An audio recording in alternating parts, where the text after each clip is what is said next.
પન્નાની રસોઈમાં તમારું સ્વાગત છે ફ્રેન્ડ્સ। તો બજારમાં ઘણી બધી એવી પાકી કેરી મળવા લાગી છે। તો ઘણા પ્રકારની પાકી કેરીઓ આવે છે અને કેરીમાંથી તમે અત્યાર સુધી કઈ કઈ વસ્તુ બનાવીને ખાધી એ મને કોમેન્ટ કરીને જણાવજો। તો આજે આપણે બનાવવાના છીએ કેરીનો ઉપયોગ કરીને મેંગો મસ્તાની, જે ખૂબ જ ઓછા સમયમાં બનીને તૈયાર થાય છે।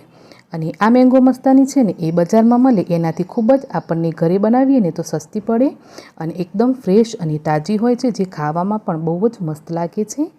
તો ચાલો પછી એકદમ સિમ્પલ રીતે અને બહુ જ ઓછા સમયમાં બનતી બહાર મળે એવી જ મેંગો મસ્તાની ઘરે બનાવીએ।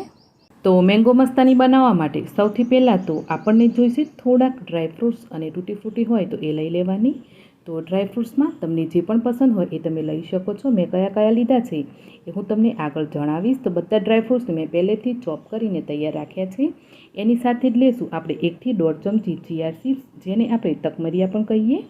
તકમરિયા કે ચિયા સીડ્સને આપણે 5 મિનિટ માટે પાણીમાં પલાળી અને સાઈડ પર રાખી દઈશું।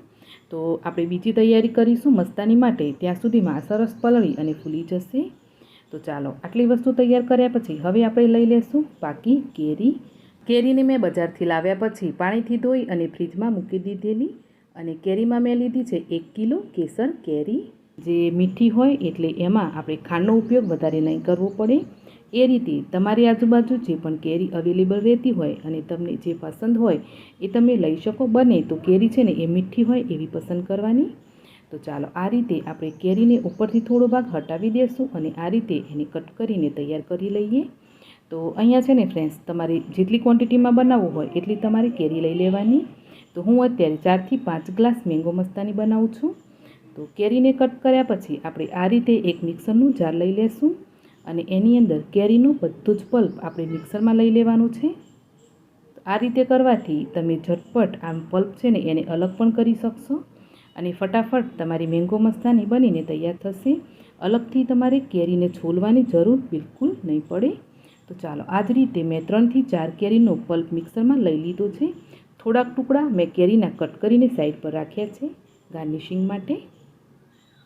હવે મીઠાશ માટે અહીંયા આપણે 4 થી 5 ચમચી જ ખાંડ લેવાની છે। તો કેરી છે ને એ બહુ જ મીઠી અને સરસ છે એટલે મેં 4-5 ચમચી ખાંડ લીધી છે। ગળપણ તમને જેટલું જોઈતું હોય ને એટલી આમાં ખાંડ લઈ લેવાની। ત્યાર પછી લેશું આપણે આઈસ્ક્રીમ। તો મેં અહીંયા વેનીલા ફ્લેવરની બદામ ચિપ્સવાળી આઈસ્ક્રીમ લીધી છે। આઈસ્ક્રીમ પણ આપણે 4 મોટા ચમચા મિક્સરની અંદર લઈ લેશું। અહીંયા તમે છે ને આઈસ્ક્રીમમાં મેંગો આઈસ્ક્રીમ હોય તો એ પણ લઈ શકો। અને હવે લેશું 1 ગ્લાસ ઠંડુ દૂધ। હવે આટલી વસ્તુને સરસ એવું આપણે 5 મિનિટ માટે મિક્સરને ચાલુ કરી અને પીસી અને એકદમ સરસ એની પ્યુરી બનાવી લેવાની છે।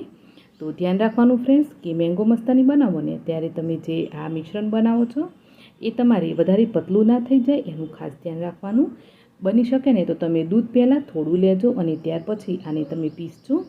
જો દૂધ પહેલેથી જ વધારે ક્વોન્ટિટીમાં એડ કરી દેશો ને તો પછી મેંગો મસ્તાનીનો જે બેઝ હશે ને એ એકદમ પતલો બનશે।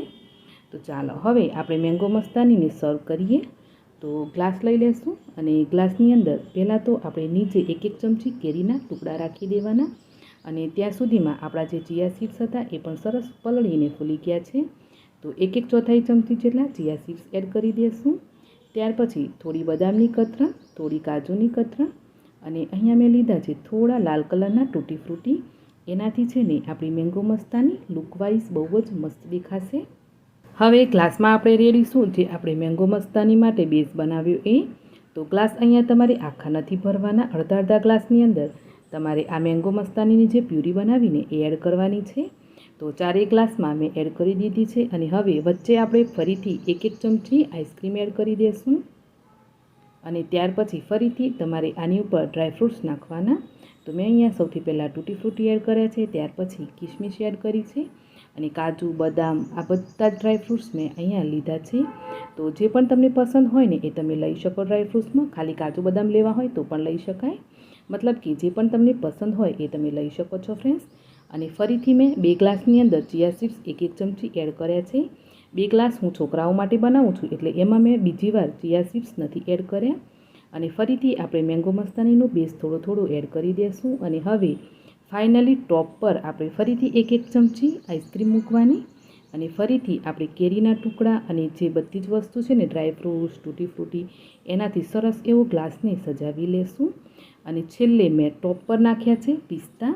તો પિસ્તાથી એકદમ કલરફુલ લાગે છે અને એકદમ કોન્ટ્રાસ્ટમાં તૂટી ફ્રૂટી અને પિસ્તાના લીધે આપણો ગ્લાસ બહુ જ મસ્ત દેખાઈ રહ્યો છે ફ્રેન્ડ્સ.